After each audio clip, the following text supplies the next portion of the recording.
Mackenzie Soluções é uma área de negócios que atua no mercado corporativo, desenvolvendo estratégias de melhoria de performance e sustentabilidade financeira, além de diversos cursos de educação executiva. PM Hub, nosso parceiro nesse ecossistema, de 4 consultorias e uma Business School, referência internacional na transformação das organizações e impacto econômico, modelos de gestão agile, maximização de produtividade e performance RH. Tem escritórios em São Paulo, Lisboa e Dubai. O tema que debateremos hoje é marketing estratégico, a importância do UX na criação do futuro. E para compor nosso painel, convidamos Silmara Vernúcio, que é gerente de estratégias da ArcelorMittal, e o professor Dr. Pedro Manuel Martins, executivo C-Level, consultor, CEO das empresas P-Hub e Dean da Euro American Business School. Eu sou Fábia Reguini, consultora de negócios do Mackenzie Soluções, e acompanharei vocês durante esse evento. Antes de passar a palavra aos nossos convidados, eu quero avisar ao público que nos assiste que nosso bate-papo está disponível e vou pedir que vocês mandem suas perguntas ou comentários que iremos ler durante o bate-papo com a Silmara e com o Pedro ou ao final. Boa tarde a todos, obrigada por aceitar nosso convite. Boa tarde, Pedro, obrigada também por aceitar nosso convite e estar conosco nesse painel. Pedro, por favor, a palavra é sua.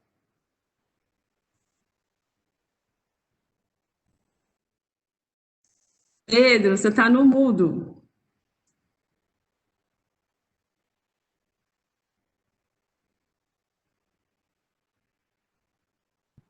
Agora me ouvem, não é? Agora... Então, estava eu dizendo que o tema hoje é um tema muito vasto, não é? Porque ele toca desde os universos do marketing, da experiência do cliente, da estratégia, etc. Não é? E, de facto, hoje, quando desenvolvemos estratégias, estamos a falar sobretudo de estratégias de curto prazo. E quando falamos nos novos modelos de gestão, nos modelos agile, etc., também estamos sempre a falar na utilização da experiência do cliente para desenvolver estratégias políticas de marketing assertivas. E eu começava por lançar o tema para a Silmara, que gentilmente acedeu a passar esta hora connosco, nos falasse da sua experiência, da sua perspectiva, como é que nós podemos imaginar o futuro a partir da experiência do cliente que nós conseguimos identificar nos dias de hoje. Boa tarde, Pedro. Boa tarde, Fábia, e a todos. Em primeiro lugar, muito obrigada, né, ao Mackenzie Soluções pelo convite. E eu acho que hoje, né, Pedro, esse é o assunto do momento, principalmente pelo que a gente vive. Eu não vejo que a gente pode ter um futuro na experiência aí, do cliente sem que a gente realmente direcione todo o foco para ele, para o cliente. Entender, antes de mais nada, quem é o nosso cliente e qual é o comportamento, né, que ele tem dentro da jornada de compra, para justamente a gente poder entender isso melhor. Então, dentro da minha experiência, minha vivência aí profissional, né, eu tenho já 25 anos nessa parte de marketing. Hoje eu estou atuando na parte de varejo da ArcelorMittal. E falando de inovação e de foco do cliente, eu acho que isso já é por si uma experiência disruptiva, pelo fato de ser uma siderúrgica, uma indústria, né, seguindo essa linha de partir para o varejo, justamente porque nós sentimos a necessidade de estarmos mais próximos aos clientes que são a ponta final. Ou seja, a experiência mesmo dele nos interessa para conhecer, até para a gente trazer para dentro da indústria e não ser mais aquela coisa do século passado, que era justamente o contrário. Nós focávamos ali na produção, né? Agora a gente foca realmente na parte do que é o que o cliente precisa. E pensando muito nessa estratégia, a ArcelorMittal, né, assegurando ali como siderúrgica, a gente desenvolveu essa entrada no varejo de tal forma a não competir de maneira alguma com os players que já existiam nisso, mas sempre com a finalidade de colaborar. Então, a nossa primeira lição de casa vai para a entrada desse mercado foi realmente a gente entender o cliente.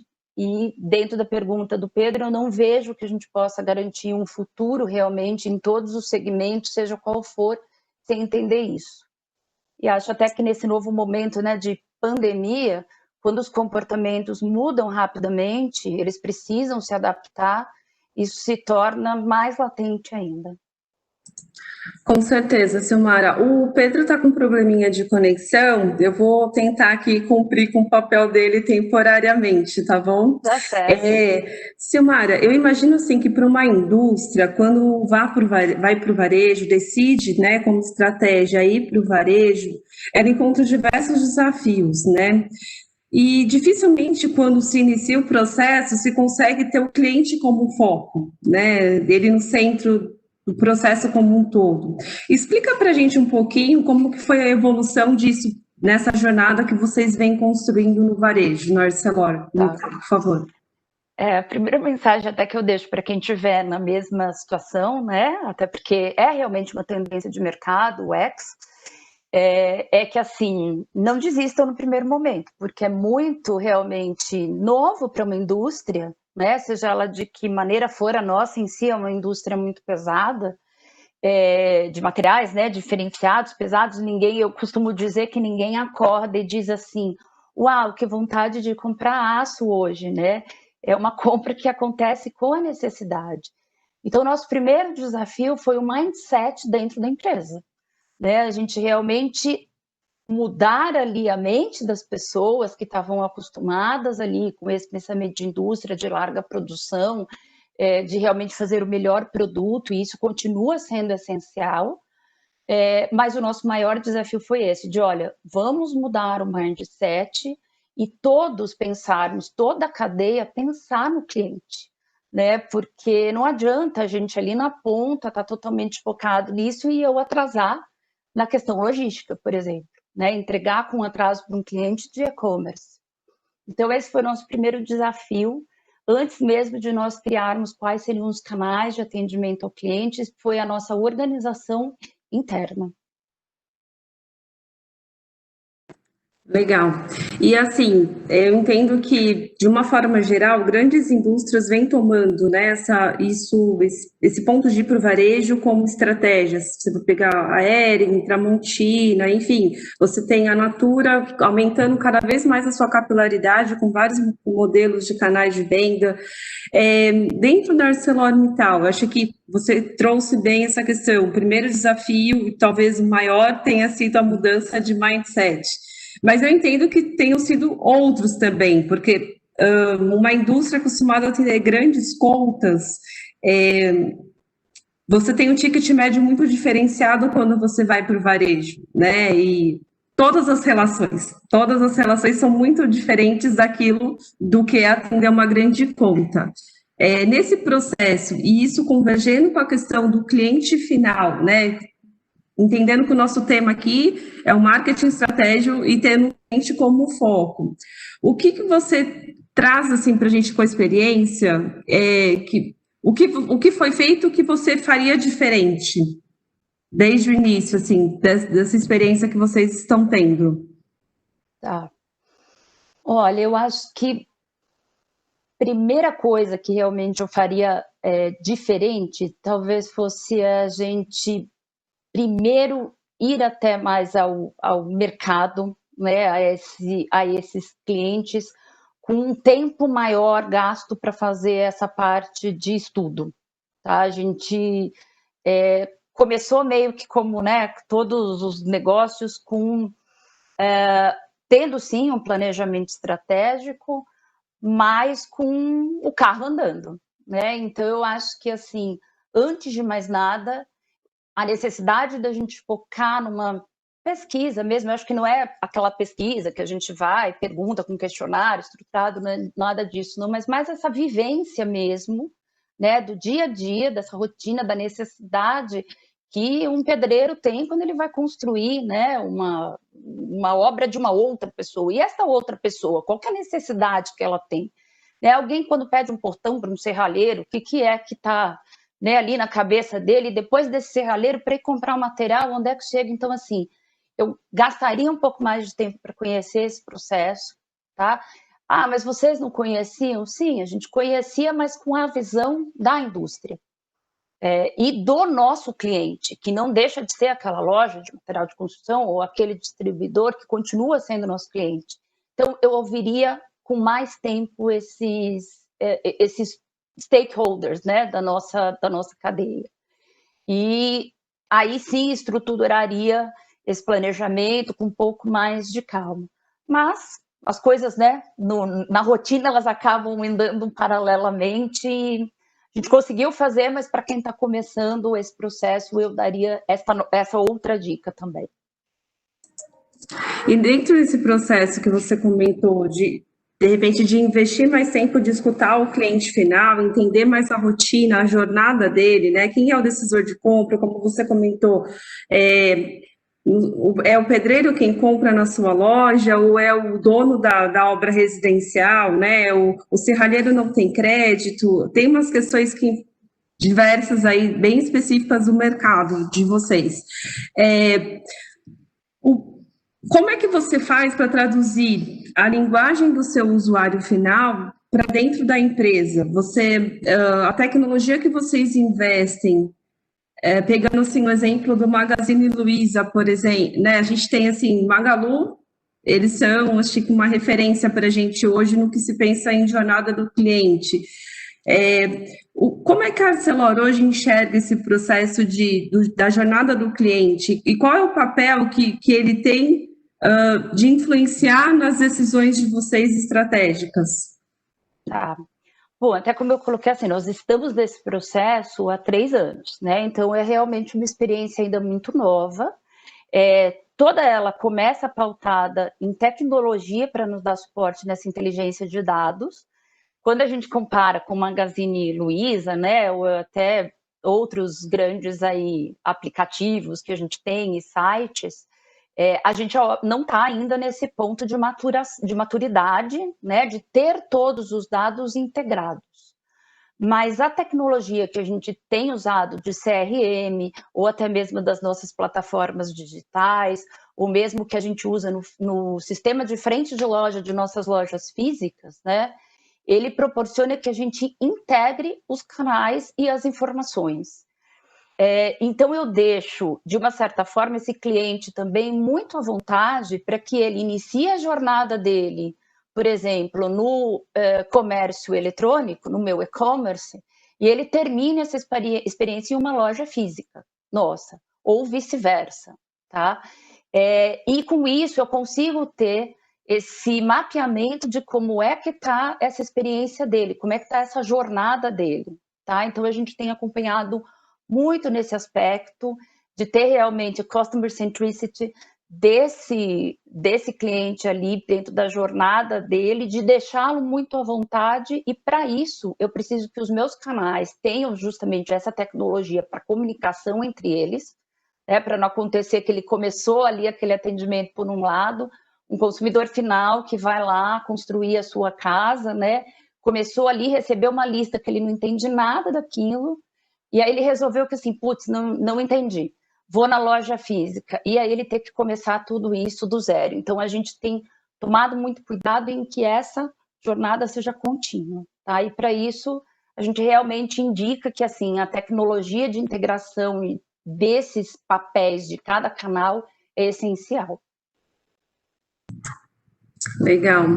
E quando você comenta sobre canais de venda, dentro do mercado de aço, existe uma certa venda técnica, eu imagino. O consumidor consegue fazer compras por outros canais que não sejam físicos? Vocês têm percebido que existe uma aceitação de canais não físicos, né? Está sendo bem aceito? Está conseguindo criar essa empatia com o cliente final? Uhum.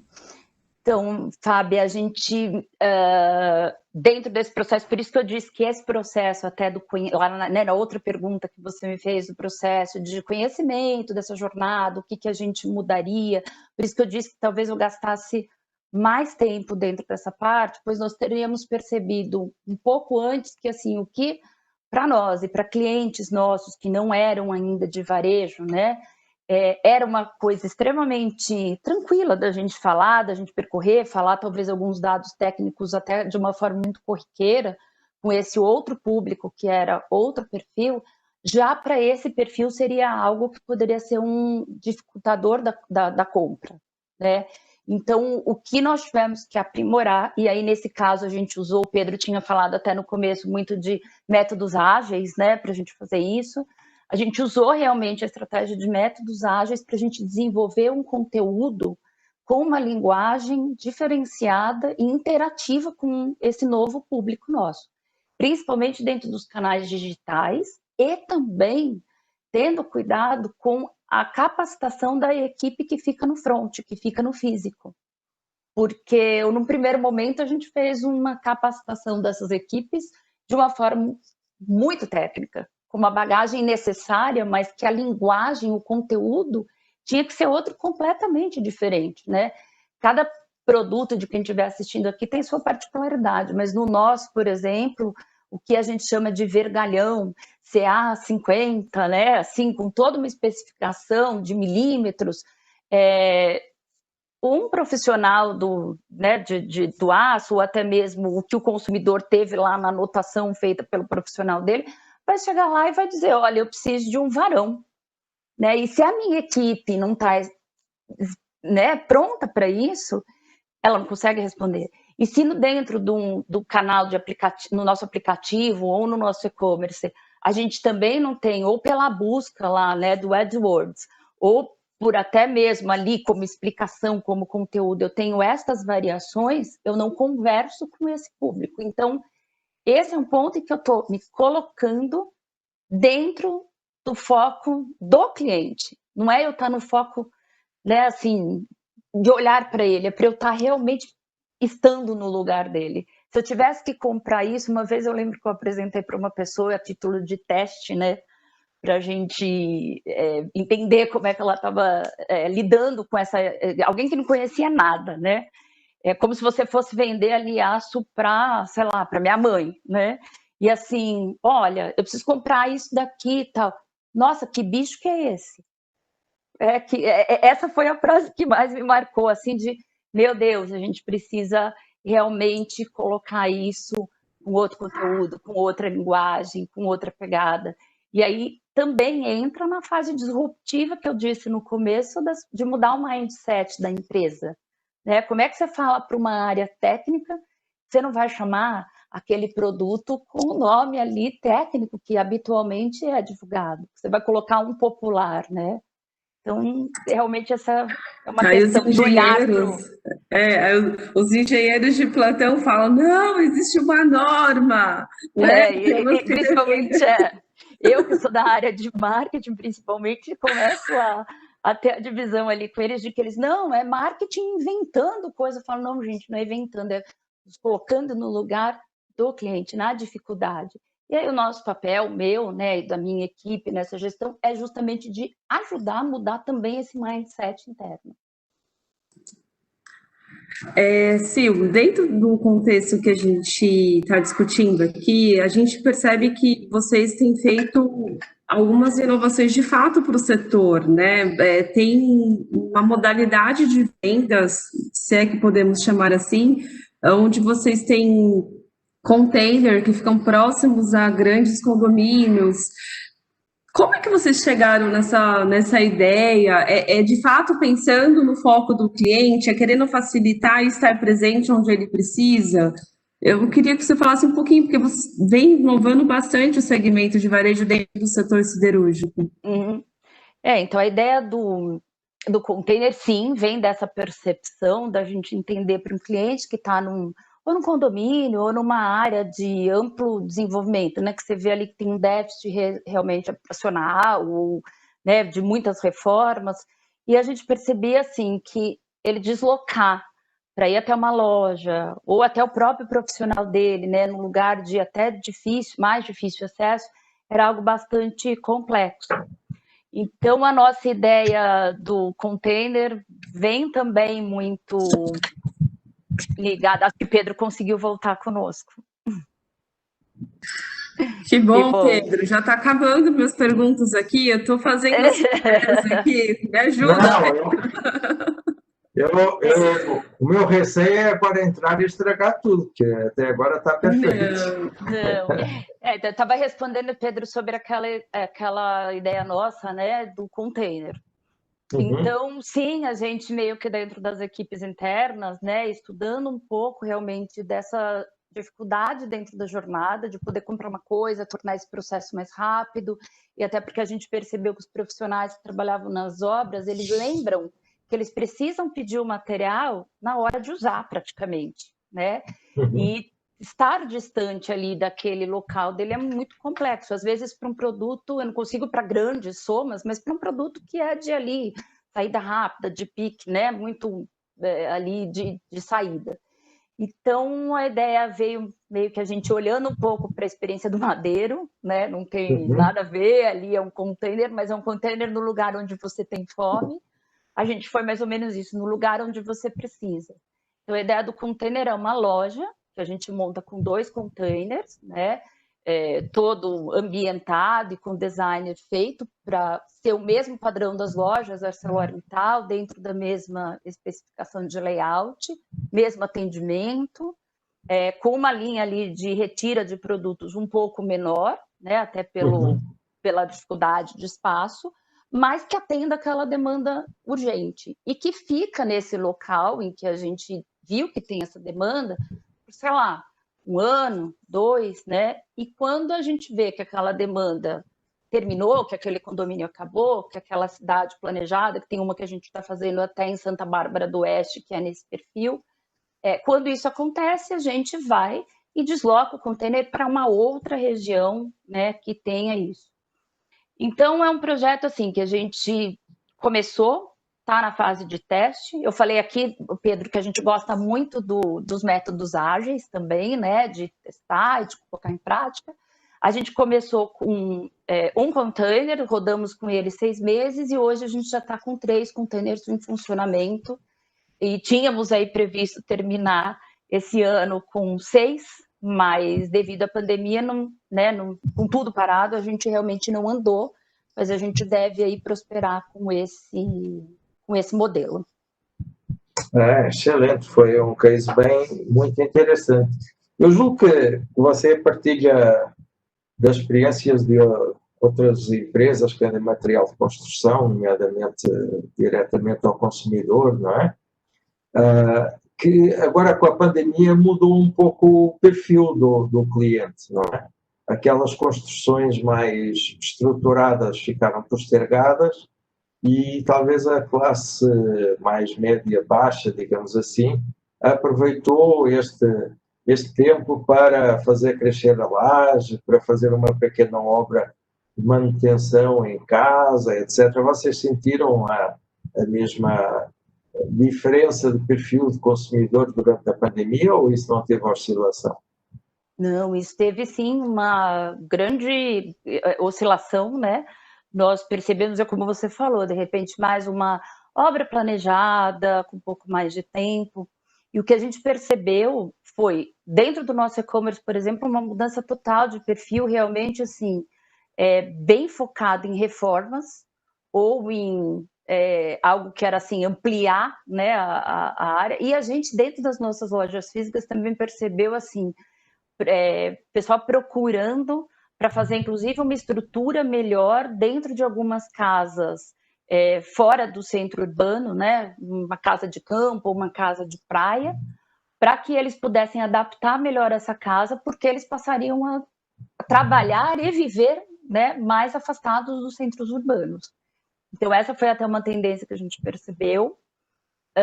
E também um cliente que é nosso, né, que são essas, como você falou, outras lojas de material de construção, grandes home center, eles não deixam de ser clientes nossos e a gente até, depois eu vou contar um pouquinho como que a gente trabalha para que isso não tenha conflito.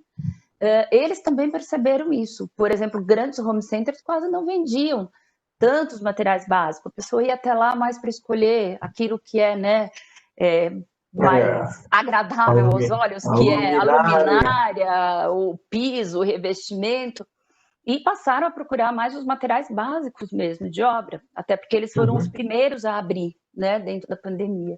Então, sim, a gente percebeu essa mudança de comportamento e a gente teve que fazer uma rápida adaptação dessa jornada também.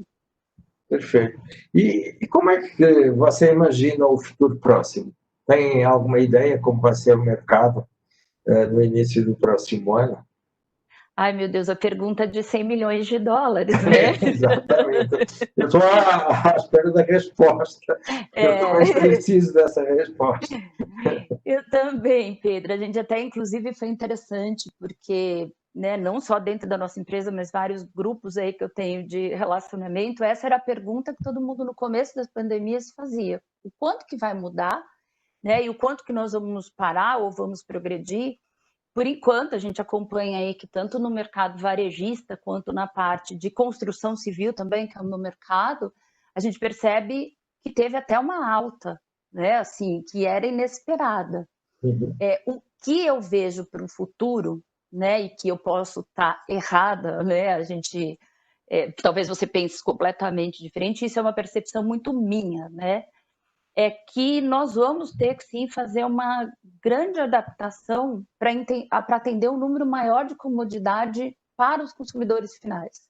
Entendeu? Eu acho que assim, ele vai estar mais focado numa venda à distância, né? Vai estar muito mais propenso a buscar isso. Então, inclusive na prática de busca de preço, que era o que a gente já fazia antes da pandemia, mas acabava comprando depois com outras buscas. Eu acho que isso agora vai ser algo muito presente, não só mais para a busca do preço, mas para realmente ter essa comodidade, ter os que vão ainda ter vontade de procurar a loja. Eu acho que tem que ser uma experiência diferenciada. Como a gente falou aqui, eu tenho que ter um conteúdo completo para ele, eu tenho que dar uma solução a mais, um serviço adicionado, e aí que para isso eu vejo que muitos negócios podem estar mais integrados, né? Então eu acho que empresas vão acabar trabalhando com mais parcerias, as que têm aquele mesmo visão ali, mesmo target de clientes, elas se juntarem um pouco mais para isso e não fazer mais estratégias tão isoladas, mas usar forças para que a experiência desse cliente seja mais interessante. Eu concordo totalmente com você.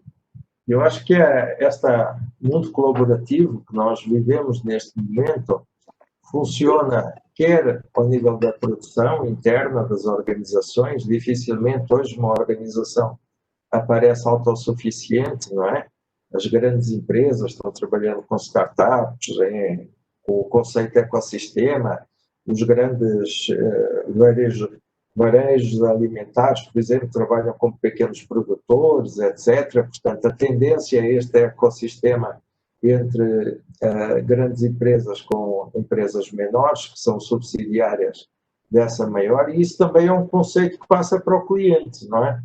Porque talvez as pessoas não se levantem de manhã e se lembrem, vou comprar um vergão de aço. Não, ela vai construir uma laje. Provavelmente a laje depois tem que pintar, depois tem que ter um revestimento, então acaba por fazer uma venda cruzada, uma compra cruzada de vários elementos que contribuem para um fim único para ele, não é? Mas aquilo que eu acho que nós hoje vivemos é numa certa era de incerteza, não é? Porque qualquer coisa que nós podemos imaginar pode mudar em 24 horas, não é? Exato. Quem imaginaria que nós passaríamos por este momento, né? 2 meses anteriores a isso. Exatamente. Aliás, 24 horas antes de sabermos que havia, estávamos a pensar que o home office, por exemplo, era uma coisa para fazer nos próximos 10 anos, não é? Eu digo sempre. Eu peguei as minhas coisas do escritório e deixei a maioria ali, porque eu falei, em 15 dias eu estou voltando, isso vai ser provisório, né? Então... E o provisório São muitos meses, não é? E se algum dia voltaremos exatamente ao layout que nós tínhamos antes, provavelmente não voltaremos, não é? Mas o que eu acho que este susto, digamos assim, que a pandemia nos deu, nos obrigou a ser muito mais disruptivos, não é? Nos obrigou a aceitar a mudança muito mais rápida e muito mais radical. Isso é talvez a parte boa da história, se é que se pode dizer que é uma parte boa numa calamidade mundial como esta, não é? É, E isso... mas, desculpa te interromper, mas é que eu acho assim, até completando, né, a pergunta que você me fez anteriormente, eu acho que assim, essa situação serviu para que nós acelerássemos alguns processos que já estavam dentro das companhias ou até mesmo no comportamental das pessoas. Ela acabou fazendo com que, assim, aceleração digital, aceleração de processos de inteligência artificial, ou até mesmo desse foco, né, do cliente ali da coisa, isso foi acelerado. Uhum. Não, isso sem dúvida. É a velocidade que já era muito elevada, não é? Já estávamos em plena transformação digital desde os anos 40, desde que existiam computadores digitais, mas a velocidade é exponencialmente maior e cada vez maior, não é? E isso também nos leva a um outro domínio, que é da preparação do profissional de marketing, não é? Provavelmente o mercado vai mudar a uma velocidade superior àquela que o profissional se consegue capacitar, se consegue preparar, não é? Então, talvez vivemos tempos, aquelas carreiras contínuas em que nós começávamos de baixo e íamos progredindo até chegar a um nível, digamos assim, elevado de competência, e depois nos aposentávamos e era uma queda abrupta. Provavelmente agora será um sobe e desce, não é? Nós nos capacitamos, chegamos a um determinado ponto, o mercado evoluiu mais rápido do que nós precisamos ali de um ano sabático para nos atualizarmos de novo, saímos um pouco da onda, do surf, da crista da onda, temos esse tempo para uma nova aprendizagem, voltamos à crista da onda e vai este sobe e desce, não é? Isso naturalmente que cria ansiedade, cria angústia, porque as pessoas sentem uma certa insegurança até se estão up-to-date com o mercado, se já estão fora do mercado, como é que entram no mercado. Você, como uma profissional altamente qualificada, tem receio de passar por esse sobe e desce da atualização em relação a um mercado que é disruptivo a uma velocidade difícil de acompanhar? Então, Pedro, você está dizendo e eu estava aqui pensando, já me deu até um arrepio quando você falou nesse um ano sabático, né, para fazer uma nova imersão. Eu vejo de uma maneira um pouco diferente. Concordo completamente contigo que essa evolução do aprendizado, da bagagem, né, vai ter que ser muito rápida, e até porque, assim, eu acho que a gente vai ter que continuar misturando o aprendizado de quem acaba de sair ali de uma formação, né, a nossa nova geração, junto com essa experiência de quem já tem um pouco mais de anos de mercado. Mas eu vejo que, assim, isso vai ter que acontecer meio que paralelamente, não vai dar tempo para parar um ano sabático para que a gente faça esse aperfeiçoamento. Então, para que a gente até acompanhe e tenha ideias disruptivas, principalmente para os profissionais de marketing, eu acho que essa evolução vai ter que ser assim, sabe? O trem está andando e a gente está ali correndo atrás da informação. E por isso que eu acho que essa visão de cooperação entre indústrias, varejo, empresas, né, de super aplicativos agora, e as universidades também, né, que é quem ajuda a trazer sempre essa atualização, ela vai ter que ser cada vez mais cooperativa. Então, eu acho que cada vez mais as indústrias vão poder estar dentro das universidades, com esses profissionais, e a universidade dentro das indústrias, dentro do varejo, e isso vai ter que acontecer numa velocidade maior. Mas sim, tem a parte complexa de tudo isso, que é a gente mexer realmente com a ansiedade, né? Acho que assim, sabemos que essa pode ser uma grande tendência e ruim do lado disso, mas, por um outro lado, eu acho que também tem a consciência que a gente tomou nesse período difícil de que, espera, as coisas têm que ter também cada uma o seu lugar, e por isso que o colaborativo eu acho que pode ser um mundo aí um pouco mais tranquilo e leve para as pessoas. Eu estou de acordo com você que a alternativa, digamos, a esta crueldade de sermos cilindrados pela evolução rápida é o aspecto colaborativo, as empresas colaborativas, os networkings colaborativos, a aprendizagem colaborativa. A palavra colaborativo hoje é associada a tudo que nós fazemos, não é? Só para esclarecer, eu estou de acordo com você que as empresas não podem ter um ano sabático, não é? As empresas têm de estar sempre... Mas eu comparo um pouco como aos times de futebol, não é? Nós sabemos que um jogador dificilmente vai jogar uma época inteira, não é? Porque o desgaste físico é de tal forma que ele vai acabar por ficar lesionado, vai acabar por ficar um mês fora, vai precisar fazer uma cirurgia a meio, e por isso é que os times de futebol têm reservas, exatamente para que o time esteja sempre no máximo do seu desempenho, a sua performance, mas o jogador tenha este período de quebra, digamos assim. Porque, para mim, não é que isto seja desejável. É uma questão, obviamente, quando falamos de futuro, imaginamos aquilo que a nossa imaginação permitir, não é? Eu gosto de dizer que falar de futuro é a coisa mais fácil do mundo, ninguém pode dizer que está errado, não é? Mas eu imagino que no futuro o grau de exigência dos profissionais vai ser de tal ordem que nós, aliás, já hoje é de tal ordem, não é? Que nós dificilmente vamos aguentar esse nível de pressão continuamente toda a carreira. E não é por acaso que nós já, mesmo antes da pandemia, estávamos com um síndrome de Barton na ordem do crescimento dos 130% ao ano. Não é? Exatamente. E muitas pessoas, às vezes os gestores, criticavam os seus colaboradores, dizendo que ele não estava compromissado com a empresa, que era preguiçoso, etc. Ele estava doente, não é?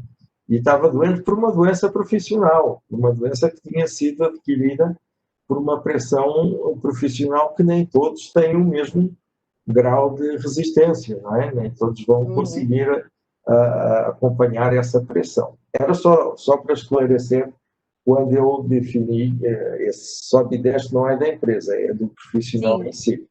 Mas o que eu acho interessantíssimo no marketing, não é? O marketing é uma previsão de comportamentos de consumo, não é? O marketing tem que imaginar aquilo que o cliente final vai desejar, vai precisar. E nas novas correntes científicas da estratégia, da gestão estratégica, nós falamos que, até então, nós definimos estratégias baseadas nas tendências do que tinha acontecido antes. Fazer-se uma análise, enfim, por data, por informação, análise de probabilidades, etc.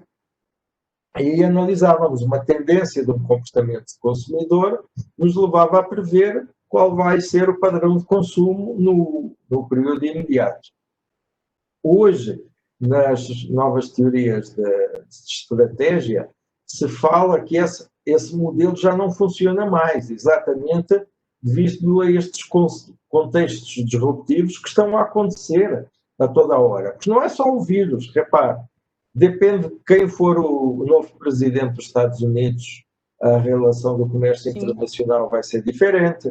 Dependendo da descoberta da vacina, também o comportamento da economia mundial vai ser diferente. E não é só a descoberta da vacina, é a capacidade de uma vacinação em massa para o planeta, que é outro problema tão sério quanto encontrar a vacina. De repente não encontrar a vacina, mas encontrar uma cura. Quer dizer, existem tantas hipóteses para condicionar o futuro imediato estar a fazer um plano estratégico baseado na tendência do passado, mesmo do passado recente, é relativamente inútil, não é? Então, hoje, quando nós falamos em planejamento estratégico, falamos muito em atender aos desejos do consumidor, aos desejos da população, e não àquilo que era o padrão de consumo anterior, não é?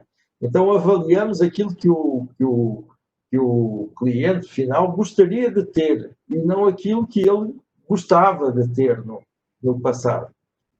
E começamos a projetar cenários baseados nesse desejo, não é? O Claude Shannon, o Prémio Nobel da Economia de 78, já há quanto tempo foi, ele não se apresentava como um economista, ele se apresentava como um psicólogo social.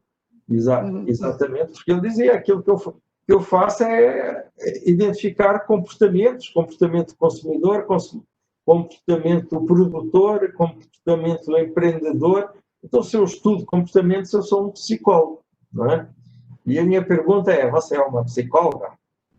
Sim, eu posso afirmar que sim, né? Porque eu acho que um psicólogo ele tem que entrar realmente ali no problema do cliente, né? No caso do paciente dele ali, para então ele conseguir direcionar a própria pessoa a entender aquilo que ela, né, realmente tem no diagnóstico de um psicólogo.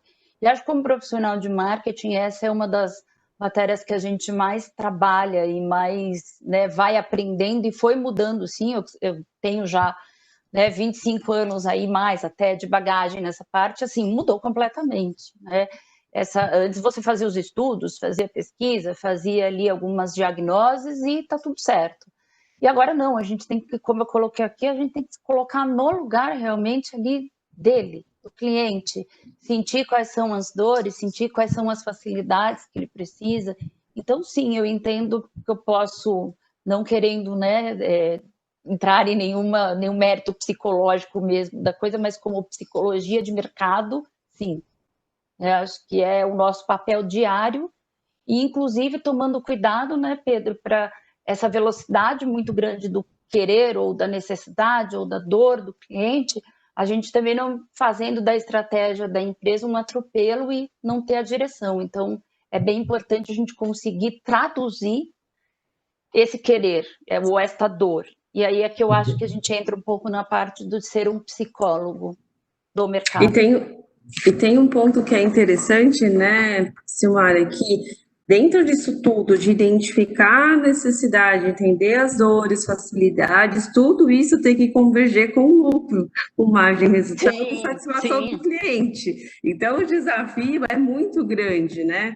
Porque obviamente, quanto o cliente está disposto a pagar por aquele serviço que ele precisa ter facilitado, né? E profissional de marketing hoje, ele tem que estar com todas essas antenas ligadas, ao meu ver, porque assim, senão ele bola uma grande estratégia que no final das contas não fecha, né? Resultado negativo, né?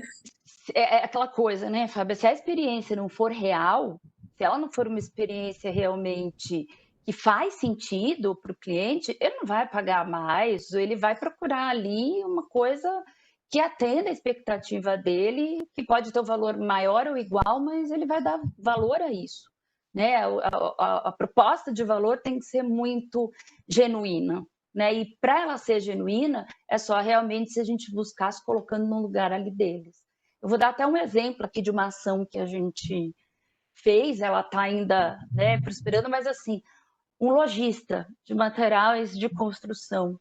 O nosso material é um material pesado, ele tem 12 metros, ocupa um espaço danado. O que a gente percebeu? Que nesse momento, a dor dele era pagar um aluguel de um local muito grande, em que ele tinha que, ali, por conta até do meu material ou de alguns outros, ter um estoque ali muito grande que demandava ali um custo para ele. E aí a gente criou um sistema que a gente chamou de Store in Store, que assim, eu coloco um digital meu ali para ele vende para o cliente dele, que para o cliente dele ali ele tem aquele tempo, né, de receber o material, e quem faz tudo para ele sou eu, obviamente que ele é remunerado por isso. Então eu estou garantindo o lado dele de facilidade, o lado dele ter também o lucro dele, é óbvio que você falou, tem que dar retorno, e o meu também, como empresa, né? Mas eu estou mudando uma jornada, eu estou mudando e estou ali oferecendo para ele uma alternativa para a dor, né? Que ele tem de poder, de repente, diminuir o espaço dele de estocagem. Tá? É um exemplo só que me ocorreu aqui. Isso é excelente, não é? É o conceito da tal jornada do cliente, não é? E internamente a sua empresa também está estruturada de acordo com este layout da jornada do cliente? Ou seja, os serviços internos também têm essa sequência, desde a atração até a retenção do cliente? Também estão organizados para prestar internamente dessa forma? Ou a prestação de serviço não se reflete na estrutura organizacional da empresa? Não, até mesmo antes da gente passar para esse capítulo do varejo, né, que até então era de indústria, a gente sempre teve muito dentro ali do nosso foco, né, principal, o cliente. Então, a gente tinha, só que isso para segmentado de uma forma diferente, que a gente atende tanto no B2B, grandes indústrias, grandes construtoras, quanto agora essa ponta. Então, eu acho que sim, a gente sempre teve esse olhar. O que eu posso dizer é que agora a gente está aprimorando nessa velocidade necessária desse novo mundo, para que a gente possa conversar com cada segmento de acordo com o que realmente é necessário de fato. Perfeito. Outra questão que me parece que é cada vez mais importante, e que esta história da pandemia também vai acelerar, são as empresas com propósito, não é? Nós vimos recentemente, por exemplo, os bancos reivindicarem no governo uma política ambiental de defesa da Amazónia, por exemplo, não é? E nós podemos perguntar o que é que os bancos têm a ver com as árvores ou a fauna da Amazónia, não é? Diretamente nada, mas indiretamente tudo, porque eles são cidadãos e, portanto, estão preocupados com os valores que os clientes deles têm como valores positivos. Essa experiência, digamos assim, de empresa com propósito, de produto com propósito, que está relacionado com sustentabilidade.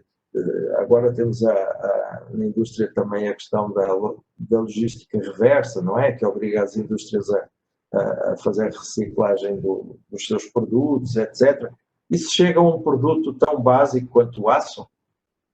Sim, sim, isso assim, de verdade já não é de hoje, né? Isso realmente chega, tem toda uma preocupação realmente de sustentabilidade, não só naquilo que nós produzimos, mas de todo o ecossistema, né? Então, assim, não vai estar dentro do nosso ecossistema se estiver fora daquilo que nós entendemos como adequado para, né, um mundo sustentável. Tanto que, assim, o nosso slogan é transformando o amanhã, né? Não só com os nossos produtos, como transformando o amanhã de pessoas e de maneira extremamente sustentável.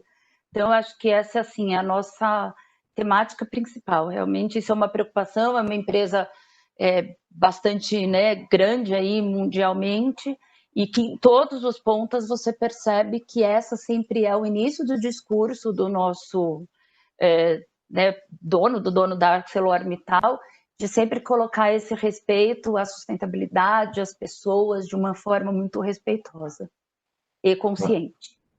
Excelente. Bom, eu já admirava muito a ArcelorMittal, agora com a sua apresentação só fiquei a admirar mais. Obrigada. É uma empresa inspiradora. Eu acredito, eu vi aqui algumas perguntazinhas a passar no chat, não é? Acredito que a Fábia queira usar algumas dessas perguntas, e ela também, quando não tem, ela põe as dela e diz que é do público, então. Não, mas olha, mas eu já minhas... vi aqui no chat algumas entrando, então acho que as delas têm pois Pedro. Até porque, Pedro, você deixou a gente um pouquinho, né, Silmara? Eu tive que já fazer as minhas perguntas logo do início. Mas vamos lá. Pergunta do Ronaldo, ele coloca aqui para gente: quanto valeu a pena a inovação de container, financeiramente falando? Tá, não, financeiramente falando, é uma implantação de baixo custo, até mesmo, né, pela utilização do container e no local onde a gente coloca, não são grandes custos em termos de infraestrutura, né, necessária, apesar dela estar totalmente de acordo com o nosso layout, e ela foi extremamente rentável no ponto de vista de que a gente está no lugar ali realmente onde é o foco da demanda, né? Então ela foi uma iniciativa e tem se apresentado, ela ainda é algo muito novo, como eu falei, mas como a gente já tomou até a iniciativa de ampliar isso, é um retorno satisfatório. Outra pergunta aqui, Silmara. Mesmo dentro desse contexto de pandemia, o setor da construção civil ele não foi um serviço que ficou inibido de operar, né? Vocês, a gente viu aqui que vocês estão com um processo de expansão de lojas físicas. Comenta um pouquinho para a gente sobre isso, como é que a ArcelorMittal enxergou esse momento, não parou com o processo, foi frente à demanda, vocês resolveram manter para o projeto continuar firme para o ano de 2021? Na verdade, assim, a gente tinha um projeto de até uma agilidade maior nessa expansão, né, física, e sim, nos primeiros momentos, ainda na incerteza toda, a gente colocou o pé no freio, até entender qual que era o grau de segurança que a gente podia dar para os profissionais que trabalham nas nossas lojas, ou até mesmo os que iam trabalhar na transformação do nosso layout. E quando foi possível, com todas as medidas de segurança, a gente retomou o processo, porque a gente sentiu realmente essa necessidade de continuação, né, da construção civil, como até ajuda aos consumidores ali que estavam querendo ampliar suas casas de campo, de praia, ou até mesmo subir as suas casas para se livrar do aluguel. Então, a gente retomou isso com responsabilidade, eu acho que eu posso dizer dessa forma, né? Tanto em termos de segurança, de saúde, como também dos investimentos da empresa. Legal. Pedro, já vou pedir então para a gente finalizar aqui o nosso evento. Não, quero agradecer. Você quer fazer uma pergunta? Desculpa.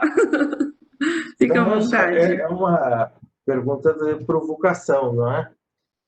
Silmara, o seu plano de marketing vai até que data? Essa realmente é uma provocação.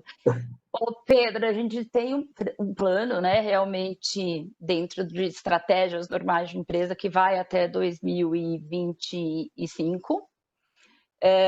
Até por ele ser um negócio, como a gente falou, né, de 3 anos, novo, então a gente tem um norte a seguir. Mas a empresa e nós, a nossa área, a gente está totalmente ciente que isso precisa ser frequentemente revistos e, como Fábia falou, sempre pensando, lógico, é uma empresa, não é uma filantropia, na parte rentável disso. Mas ainda temos um modelo de longo prazo. Perfeito. Bom, da minha parte, como a Fábia está fechando a loja, né? Foi uma honra e um prazer estar hoje aqui com você, debatendo este tema que é inesgotável, não é? Nos levava aqui várias horas para a discussão, mas realmente foi muito prazeroso e espero que tenha sido interessante também para a nossa audiência. Aliás, tenho a certeza que foi interessante também para a nossa audiência. E agradecer uma vez mais a sua participação. Foi muito rica para nós. Eu quem agradeço vocês também, como sempre a gente aprende, né, em todas as interações, foi muito agradável, agradeço ao público também, foi ótimo estar com vocês, Pedro, Fábia, muito obrigada. Eu agradeço também, Silmar, eu agradeço você também, Pedro, e dizer, pessoal, que o Mackenzie Soluções está à disposição das empresas, com cursos de diversos temas aqui, inclusive desse de marketing estratégico. Nossa equipe aqui vai colocar a arte e as datas do nosso curso, nós temos disponíveis, além de outros processos que o Mackenzie Soluções também oferece para vocês. Silmara, mais uma vez, muito obrigada pela sua atenção para conosco. Grande abraço, pessoal. Boa tarde. Abraço. Tchau, tchau.